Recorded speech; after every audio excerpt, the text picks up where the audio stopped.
Hello, ನಮಸ್ತೆ ಎಲ್ರಿಗೂ. ಎಲ್ಲ ಹೇಗಿದ್ದೀರಾ? ಚೆನ್ನಾಗಿದ್ದೀರಾ ಅನ್ಕೋತೀನಿ. ನಾನು ಚೆನ್ನಾಗಿದ್ದೀನಿ. ನಾನು ನಿಮ್ಮ ವೀಣಾ ಸುರೇಶ್. ಎಲ್ಲರಿಗೂ ನನ್ನ ಕಾರ್ಯಕ್ರಮವಾದ ಕಥಾಸರಣಿ ರಾಗಸುದೆ ಜೊತೆ ಕಾರ್ಯಕ್ರಮಕ್ಕೆ ಆತ್ಮೀಯ ಸ್ವಾಗತ. ಇದು ನನ್ನ 2ನೇ ಕಥೆ, ನನಗಾಗಿ ಬಂದ ಕಥೆಯ ಮುಂದುವರೆದ ಭಾಗ. ನನ್ನ ಮೊದಲ ಕಥೆ ಕೆಣಕುತ್ತಿದೆ ನಿನ್ನ ಕಣ್ಣೋಟ ಆಲ್ರೆಡಿ ಯೂಟ್ಯೂಬಲ್ಲಿ ಹಾಕಿದ್ದೀನಿ. ಪ್ಲೀಸ್ ಎಲ್ಲ ಕೇಳಿ ನೋಡಿ ಸಬ್ಸ್ಕ್ರೈಬ್ ಮಾಡ್ಕೊಳ್ಳಿ ನನ್ನ ಚಾನಲ್ಗೆ. ಲಲಿತಮ್ಮನವರ ಮುಖ ಇಂಗು ತಿಂದ ಮಂಗನಂತಾಗಿತ್ತು. ಇವೆಲ್ಲವನ್ನೂ ನೋಡಿ ಕೇಳಿ ಒಳಗೊಳಗೆ ಕೋಪದಲ್ಲಿ ಕುದಿಯುತ್ತಿದ್ದರು. ಏನೂ ಹೇಳುವಂತಿರಲಿಲ್ಲ. ಹೊರಗೆ ತುಟಿ ಕಚ್ಚಿ ಕೋಪವನ್ನು ತಡೆಯುತ್ತಿದ್ದರು ಅವರು. ಅಣ್ಣ, ಹೇಗಿದೆ ಈಗ ಜ್ವರ? ಅವರು ಹೇಳಿದ ಮಾತು ತನಗೆ ಅರ್ಥವೇ ಆಗಿಲ್ಲವೇನೋ ಅನ್ನುವಂತೆ ಅಣ್ಣನನ್ನು ವಿಚಾರಿಸಿದ್ದರು ಲಲಿತಮ್ಮ. ಅದೆಲ್ಲಿತ್ತೋ ಕೋಪ, ಅಸಹನೆ ಭವಾನಮ್ಮನವರಿಗೆ. ಸರ್ರನೆ ಸಿಟ್ಟು ನೆತ್ತಿಗೇರಿ ಬಿಟ್ಟಿತ್ತು ಅವರಿಗೆ. ಬಹಳ ಬೇಗ ವಿಚಾರಿಸ್ತಾ ಇದ್ದಾಳೆ ನಿನ್ನ ತಂಗಿ ನಿನ್ನ ಆರೋಗ್ಯನ. ಹೇಳು, ಕಷ್ಟ ಸುಖಕ್ಕೆ ಆಗ್ತಾಳೆ ಅಂತಂದು ನಮ್ಮ ಬಾಯಿ ಮುಚ್ಚಿಸಿ ಮನೆಗೆ ತಂದಿಟ್ಕೊಂಡಿದೆಯಲ್ಲ. ಯಾವ ಕಷ್ಟಕ್ಕಾದ್ಲಪ್ಪ ನಿನ್ನ ತಂಗಿ? ರಾತ್ರಿ ನಿನಗೆ ಅಷ್ಟು ಹುಷಾರಿಲ್ಲ ಅಂತ ಗೊತ್ತಿದ್ರು ನಿನ್ನ ನೋಡ್ಕೊಳ್ಳೋಕೆ ಬಂದ್ಲಾ? ಪಾಪ ಈ ಹುಡುಗಿ ಇದ್ದಿದ್ದು ನಿನ್ನ ನೋಡ್ಕೊಳ್ಳೋಕೆ. ಈಗ ಬಂದು ಕೇಳ್ತಾ ಇದ್ದಾಳೆ ನಿನ್ನ ಮುದ್ದಿನ ತಂಗಿ. ಹೇಳು ಒಮ್ಮೆಲೆ ಹರಿಹಾಯ್ದಿದ್ದರು ಭವಾನಮ್ಮ. ಅವರಿಗೂ ಇವಳ ನಾಟಕ ನೋಡಿ ನೋಡಿ ಸಾಕಾಗಿತ್ತು. ಮನುಷ್ಯನ ಸಹನೆಗೂ ಒಂದು ಮಿತಿ ಇದೆಯಲ್ಲ. ಅಮ್ಮನ ಕೋಪ ನೋಡಿ ಮತ್ತೆ ಬಾಯಿ ತೆರೆಯುವ ಧೈರ್ಯವಾಗಲಿಲ್ಲ ಲಲಿತಮ್ಮನವರಿಗೆ. ಮನಸ್ಸಿನಲ್ಲಿ ಎಷ್ಟೇ ವಿಷವಿದ್ದರೂ ಅದನ್ನು ಕಕ್ಕುವುದಕ್ಕೆ ಇದು ಸರಿಯಾದ ಸಮಯವಲ್ಲ ಎಂಬುದು ಚೆನ್ನಾಗಿ ಅರಿವಿತ್ತು ಅವರಿಗೆ. ಉಸಿರೆತ್ತದೆ ತನ್ನ ಪಾಡಿಗೆ ತಾನು ಡೈನಿಂಗ್ ಟೇಬಲ್ನತ್ತ ಹೆಜ್ಜೆ ಹಾಕಿದ್ದರು. ಅಮ್ಮ ಮಗ ಇಬ್ಬರು ಮುಖ ಸಿಂಡರಿಸಿದ್ದರು. ದೇವರ ಮನೆಯನ್ನು ಚಂದವಾಗಿ ಅಲಂಕರಿಸಿದ್ದಳು ವಿಶಾಖ. ದೇವರ ಮುಂದೆ ರಂಗೋಲಿ ಇಟ್ಟು ದೇವರನ್ನು ಅಲಂಕರಿಸಿ ಭಯ ಭಕ್ತಿಯಿಂದ ಪೂಜೆ ಮಾಡಿ ತಾನೂ ಕೂಡ ಹೊರಬಂದಿದ್ದಳು ಹುಡುಗಿ. ಅಷ್ಟರಲ್ಲಿ ಎಲ್ಲರ ತಿಂಡಿಯೂ ಮುಗಿದಿತ್ತು. ಅಜ್ಜಿ ಎಲ್ಲೋದ್ರೋ ಯವ್ವ? ಯಾರೋ ಅವ್ರಿಗೆ ಕರ್ಕೊಂಡು ಹೋಗಿರ್ಬೇಕು, ನಾನಾ ಕರ್ಕೊಂಡು ಹೋಗಾಕಿ ಇದ್ದೆ ಎಂದುಕೊಂಡು ಸುತ್ತ ನೋಡಿದ್ದಳು ವಿಶಾಖ. ಅಜ್ಜಮ್ಮ ಅಣ್ಣನ ರೂಮ್ನಾಗವ್ರೆ. ನಮ್ಮಣ್ಣ ಕರ್ಕೋದ್ರು. ಅಣ್ಣ ಅವರನ್ನು ಆಸ್ಪತ್ರೆ ಕರ್ಕೊ ಹೋಗ್ಬೇಕಲ್ಲ, ಜೊತೆಯಾಗಿ ಹೋಗ್ಬೇಕಾಯ್ತದೇನೋ ಯಾರೂವೆ. ಬನ್ನಿ ಮತ್ತೆ ಅಕ್ಕ, ನೀವೂವೇ ತಿಂಡಿ ತಿನ್ನಿ ಎಂದು ಹೇಳಿದ್ದ ಗೋಪಿ. ನನಗೆ ಬ್ಯಾಡ್ರಿ, ನಾನು ಉಪವಾಸ ರೀ ಅಣ್ಣ, ನಾನಾ ಹೋಗ್ತೀನಿ ಅಪ್ಪ ಅವ್ರ ಜೊತೆಯಾಗ ಎಂದಳು.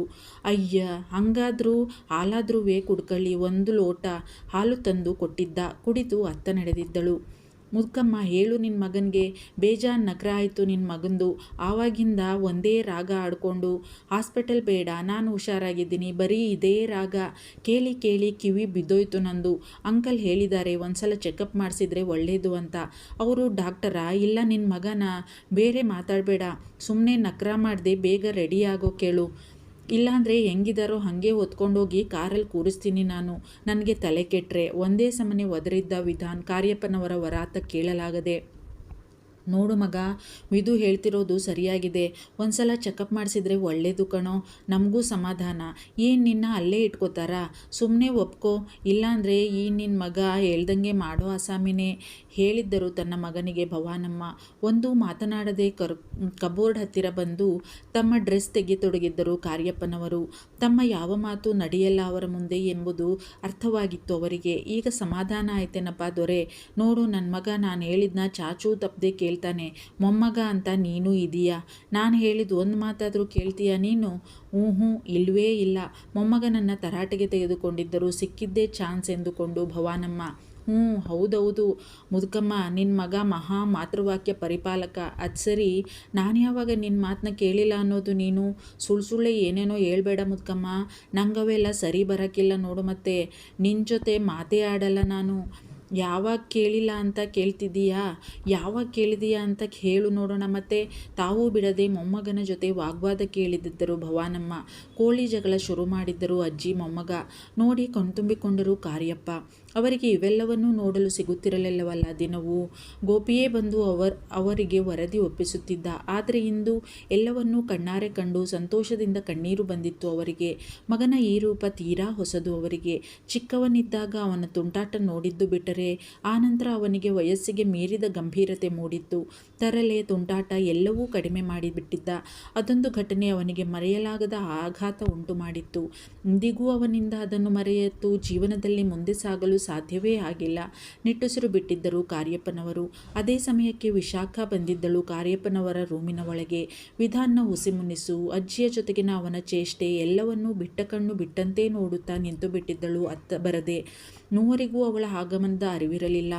ಅವನಿಗಂತೂ ಅವಳಿಗಂತೂ ವಿಧಾನ ಇಂತಹ ರೂಪ ನೋಡಿ ಆಶ್ಚರ್ಯದಿಂದ ತಲೆ ಸುತ್ತುವಂತಾಗಿತ್ತು. ಪಾಪ, ಯಾಕೋ ಇತ್ತ ತಿರುಗಿದವನಿಗೆ ಇವಳು ನಿಂತು ಕಂಗಳನ್ನರಳಿಸಿ ತಮ್ಮನ್ನೇ ನೋಡುತ್ತಾ ನಿಂತಿದ್ದು ಕಂಡುಬಿಟ್ಟಿತ್ತು. ಮತ್ತೆ ಗಂಭೀರನಾದ. ತಕ್ಷಣ ಕುಳಿತಲ್ಲಿಂದ ಎದ್ದು ಅವಳನ್ನು ದಾಟಿ ಹೊರನಡೆದು ಬಿಟ್ಟಿದ್ದ ವಿಧಾನ್. ಅವಳನ್ನೊಮ್ಮೆ ದೀರ್ಘವಾಗಿ ದಿಟ್ಟಿಸಿ ಅವನ ನೋಟಕ್ಕೆ ತತ್ತರಿಸಿ ತಲೆ ತಗ್ಗಿಸಿ ಬಿಟ್ಟಿದ್ದಳು ಹುಡುಗಿ. ಯವ್ವ, ಇದೇನವ ಈ ಮನುಷ್ಯ ಹಿಂಗೆ ನೋಡಕತ್ತಾರಲ್ಲ, ನನಗಂತರೂ ಅವ್ರು ಹಂಗೆ ನೋಡಿದ್ರೆ ಥರ ಕೈಕಾಲು ನಡ್ಗಾಕತ್ತದ ಕಣವ್ವ. ಅದೇನು ಇಟ್ಕೊಂಡಾರೋ ಯವ್ವ ಕಣ್ಣಾಗ ಎಂದುಕೊಂಡು ನಡುಗುವ ಕೈಕಾಲುಗಳನ್ನು ಸಂಭಾಳಿಸಲು ಕಷ್ಟಪಡುತ್ತಿತ್ತು ಹುಡುಗಿ. ಅರೇ ಬಾ ಪುಟ್ಟ, ಅದ್ಯಾಕಲ್ಲೇ ನಿಂತಿದೆಯಾ, ಬಾ ಬಾ ಎಂದು ಅವಳನ್ನು ಎಚ್ಚರಿಸಿದ್ದರು ಭವಾನಮ್ಮ. ಈಗ ಇಹಕ್ಕೆ ಬಂದಿದ್ದಳು ತನ್ನ ಯೋಚನೆಯಿಂದ. ಒಳ ಬಂದಿದ್ದಳು ಭವಾನಮ್ಮನವರ ಸನಿಹ. ಅಜ್ಜಿ, ಅದು ಸಂಕೋಚ ಅವಳಿಗೆ ಏನು ಮಾತನಾಡಲು ಕೂಡ. ಯಾರು ಏನಂದುಕೊಳ್ಳುವರೋ ಎಂಬುದು ಅವಳ ಆಲೋಚನೆ. ಯಾವಾಗಲೂ ಅವಳ ಸ್ವಭಾವವೇ ಹಾಗೆ. ಏನು ಮಾತನಾಡುವುದಿದ್ದರೂ ಯೋಚಿಸಿ ಮಾತನಾಡುವ ಹುಡುಗಿ ಅವಳು. ಅವಳ ಸಂಕೋಚದ ಸ್ವಭಾವ ಪರಿಚಯವಿದ್ದ ಭವಾನಮ್ಮನವರು, ಹೇಳು ಪುಟ್ಟ, ಸಂಕೋಚ ಯಾಕೆ ನಮ್ಮ ಹತ್ತಿರ ಕೂಡ ಎಂದಿದ್ದರು ಪ್ರೀತಿಯಿಂದ. ಹೌದು ಪುಟ್ಟಮ್ಮ, ಇಲ್ಲಿ ಇನ್ಯಾರಿದ್ದಾರೆ? ಇದ್ರೂ ಇದು ನಿನ್ನ ಮನೆ ತಾನೇ, ನಾವೆಲ್ಲ ನಿನ್ನ ಮನೆಯವರು ತಾನೇ, ಸಂಕೋಚ ಬೇಡವೇ ಬೇಡ ಕಣೋ, ಅದೇನು ಹೇಳು ಎಂದಿದ್ದರು ಕಾರ್ಯಪ್ಪನವರು ಕೂಡ. ನಿಧಾನಕ್ಕೆ ಬಾಯಿ ಬಿಟ್ಟಿತ್ತು ಹುಡುಗಿ ಈಗ.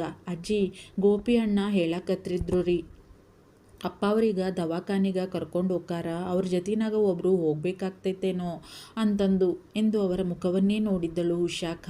ಹೌದು ಪುಟ್ಟ, ರಂಗನಾಥ್ ಅವರು ಒಂದ್ಸಲ ಚೆಕಪ್ ಮಾಡಿಸೋದು ಒಳ್ಳೆಯದು ಅಂದಿದ್ದಾರಂತೆ. ನಮಗೂ ಯೋಚನೆ ಇರಲ್ಲ ಅಲ್ವಾ. ದೊರೆ ಕರ್ಕೊಂಡು ಹೋಗ್ತಾ ಇದ್ದಾನೆ, ಕುಶಾಲನಗರದಲ್ಲಿದೆ ಅವರ ಆಸ್ಪತ್ರೆ. ಯಾರಾದರೂ ಇನ್ನೊಬ್ಬರು ಹೋದರೆ ಅನುಕೂಲ ಆಗೋದು, ಆದರೆ ಏನು ಮಾಡೋದು, ನನಗೆ ಆಗಲ್ಲ. ಗೋಪಿಗೆ ಇವೆಲ್ಲ ಅರ್ಥ ಆಗಲ್ಲ, ಗಾಬರಿ ಆಗಿಬಿಡ್ತಾನೆ ಅವನು ಸ್ವಲ್ಪ ಹೆಚ್ಚು ಕಡಿಮೆ ಆದರೂ ಕೂಡ ಎಂದು ಚಿಂತೆಯ ಮುಖ ಮಾಡಿದ್ದರು ಭವಾನಮ್ಮ. ಅಜ್ಜಿ, ನೀವೇನಾರ ತಿಳ್ಕೊಂಡಿಲ್ಲ ಅಂತಂದ್ರೆ ನಾನ ಹೋಗ್ಕೇನ್ರಿ ಅಪ್ಪ ಅವ್ರ ಜೊತೆನಾಗ ಎಂದಳು ಹುಡುಗಿ ಸಣ್ಣ ದನಿಯಲ್ಲಿ. ವಿಧಾನ ಕೋಪದ ಸ್ವಭಾವ ನೆನಪಾದವಳಿಗೆ ಭಯವಾಗಿತ್ತು ಒಂದು ಕ್ಷಣ. ಅವರೇನಾರ ಅಲ್ಲೂ ಕೋಪ ಬಿಡವ, ಮಾಡ್ಕೊಳ್ಳ್ಯಾಕ, ನಾನೇನು ಮಾತಾಡ್ದಂಗೆ ಸುಮ್ಮನೆ ನಿಂತ್ಬಿಡ್ತೀನಷ್ಟ. ಆಮೇಲೆ ಅವರ ಸುಮ್ಮನಾಗ್ತಾರ, ಮನುಷ್ಯ ಒಳ್ಳೆಯವ್ರದಾರ, ಸಿಟ್ಟು ಮಾತ್ರ ಮೂಗಿನ ತುದಿನಾಗ ಅದ ಎಂದುಕೊಂಡವಳಿಗೆ ಸಮಾಧಾನವಾಯಿತು. ಅವಳ ಮಾತು ಕೇಳಿ ಅಮ್ಮ ಮಗನಿಗೆ ಹೇಳಿಕೊಳ್ಳಲಾರದಷ್ಟು ಸಮಾಧಾನವಾಗಿತ್ತು. ನಮ್ಮ ಮನೆಯಲ್ಲೂ ನಮ್ಮ ಕಷ್ಟಕ್ಕೆ ಆಗುವ ಒಂದು ಜೀವವಿದೆ ನಮ್ಮ ನಾಲ್ವರನ್ನು ಬಿಟ್ಟು ಎಂದುಕೊಂಡರು ಇಬ್ಬರು. ನೀನು ಇಷ್ಟು ಕೇಳಿದೆಯಲ್ಲ ಪುಟ್ಟ, ಸಾಕು ನಮಗೆ, ಎಷ್ಟೋ ಸಮಾಧಾನ ಆಯಿತು ಮನಸ್ಸಿಗೆ. ಬೇಡ ಕಣೋ ಕಂದ, ನಿನಗೆ ಈ ಊರು ಜಾಗ ಎಲ್ಲ ಹೊಸದು, ಗೊತ್ತಾಗಲ್ಲ. ನಮಗೂ ನಿನ್ನ ಕಳಿಸೋಕೆ ಭಯ. ನೋಡೋಣ, ಗೋಪಿನೇ ಹೋಗ್ತಾನೇನೋ, ವಿಧುಗೆ ಹೇಳ್ತೀನಿ, ಅವನೊಬ್ಬನೇ ಕರ್ಕೊಂಡು ಹೋಗ್ತೀನಿ ಅಂದರೆ ಸರಿ ಎಂದರು ಭವಾನಮ್ಮ ಚಿಂತೆಯಿಂದ. ನೀವೇನು ಯೋಚನೆ ಮಾಡಬೇಡ್ರಿ ಅಜ್ಜಿ, ನನಗೆ ಇವೆಲ್ಲ ರೂಢಿ ಅದ. ನಮ್ಮ ಮನೆಯಾಗ ನಾನಾ ದೊಡ್ಡ ಮಗಳು ಅದೇನಲ್ರಿ, ಮನೆಯಾಗ ಯಾರಿಗಾರ ಹುಷಾರು ತಪ್ಪಿದ್ರೆ ನಾನಾ ಕರ್ಕೊಂಡು ಹೋಗ್ತಿದ್ನಿರಿ ದವಾಖಾನಿಗೆ. ಹೊಸ ಊರಾದ್ರೆ ಏನಾತ್ರಿ ಅಜ್ಜಿ, ಇವರು ಮನುಷ್ಯರ ಅದಾರಲ್ರಿ. ಅದು ಅಲ್ದ ನಾನೇನು ಒಬ್ಬಾಕಿನ ಹೋಗ್ಕಿನೇನ್ರಿ ದವಾಖಾನಿಗೆ, ನಿಮ್ಮ ಮೊಮ್ಮಗನೂ ಇರ್ತಾನಲ್ರಿ ಜೊತೆಯಾಗ, ಏನಾಗಂಗಿಲ್ಲ ಬಿಡ್ರಿ ಅಜ್ಜಿ, ನಾನ ಹೋಗ್ಕೇನಿ ಎಂದು ಧೈರ್ಯ ಹೇಳಿದ್ದಳು ಹುಡುಗಿ ಅವರಿಗೆ. ಇಬ್ಬರೂ ಮುಖ ನೋಡಿಕೊಂಡಿದ್ದರು ಅಮ್ಮ ಮಗ. ಕಾರ್ಯಪ್ಪನವರು ಸರಿ ಎಂಬಂತೆ ತಲೆ ಅಲ್ಲಾಡಿಸಿ ಒಪ್ಪಿಗೆ ನೀಡುವಂತೆ ಸನ್ನೆ ಮಾಡಿದ್ದರು ತನ್ನ ಅಮ್ಮನಿಗೆ. ಸರಿ ಪುಟ್ಟ, ನಿನಗೆ ಇಷ್ಟು ಧೈರ್ಯ ಇದೆ ಅಂದರೆ ನಮ್ಮದೇನಿದೆ, ಆದರೆ ದೊರೆಯ ಜೊತೆಗೆ ಇರಬೇಕು ನೀನು, ಆಚೆಚೆ ಹೋಗುವ ಹಾಗಿಲ್ಲ. ಮೊದಲೇ ನಿನಗೆ ಊರು ಹೊಸದು, ಅವನಿಗೆ ಸ್ವಲ್ಪ ಕೋಪ ಜಾಸ್ತಿ. ನಿನಗೆ ಏನಾದರೂ ಕೋಪದಲ್ಲಿ ಹೇಳಿದರೆ ನೀನು ಏನೂ ಅಂದ್ಕೊಳ್ಳೋ ಹಾಗಿಲ್ಲ, ಅವನಿಗೂ ಹೇಳ್ತೀನಿ ಎಂದಿದ್ದರು ಭವಾನಮ್ಮ. ಸರಿ ಎಂಬಂತೆ ತಲೆ ಆಡಿಸಿದ್ದಳು ವಿಶಾಖ. ಮುಗುಳ್ನಕ್ಕರು ಸಮಾಧಾನದಿಂದ ಇಬ್ಬರು. ಸರಿ, ಹಾಗಾದರೆ ಹೋಗಿ ರೆಡಿಯಾಗು, ತಿಂಡಿ ತಿಂದ ಎಂದಿದ್ದರು ಅವರು.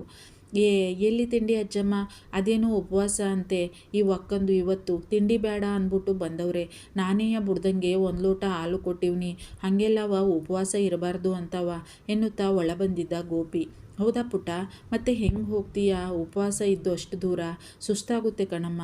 ಬೇಡ ನೀನು ಹೋಗೋದು, ಏನಾದರೂ ಹೆಚ್ಚು ಕಡಿಮೆ ಆದರೆ ಬೇರೆಯವರ ಮನೆಯ ಹುಡುಗಿ, ನಮ್ಮ ಜವಾಬ್ದಾರಿ ಈಗ ಎನ್ನುವುದು ಅವರ ಯೋಚನೆ. ನನಗೆ ಉಪವಾಸ ಇದ್ದು ರೂಢಿ ಅದರಿ ಅಜ್ಜಿ, ನೀವೇನು ಚಿಂತೆ ಮಾಡಬೇಡ್ರಿ ನನ್ನ ಸಲುವಾಗಿ, ಏನಾಗಂಗಿಲ್ಲ ನನಗೆ ಎಂದಿದ್ದಳು ವಿಶಾಖ.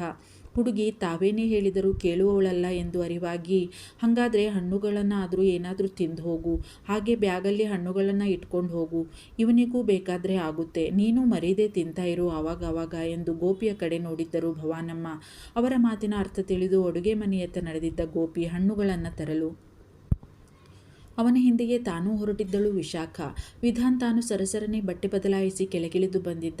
ಬೇಗ ಹೊರಟರೆ ಬೇಗ ಕೆಲಸವಾಗುತ್ತಲ್ಲ, ಈಗಲೇ ಲೇಟ್ ಆಗಿದೆ, ಮತ್ತೂ ಲೇಟ್ ಆದರೆ ಕಷ್ಟ. ಅಂಕಲ್ ನಮಗೆ ಪರಿಚಯದವರೇ ಆಗಿದ್ದರಿಂದ ಪರವಾಗಿಲ್ಲ, ಆದರೂ ಚೆಕಪ್ ಎಲ್ಲ ಮಾಡಿಸಬೇಕಲ್ಲ ಎಂದುಕೊಳ್ಳುತ್ತಾ ಬಂದಿದ್ದ.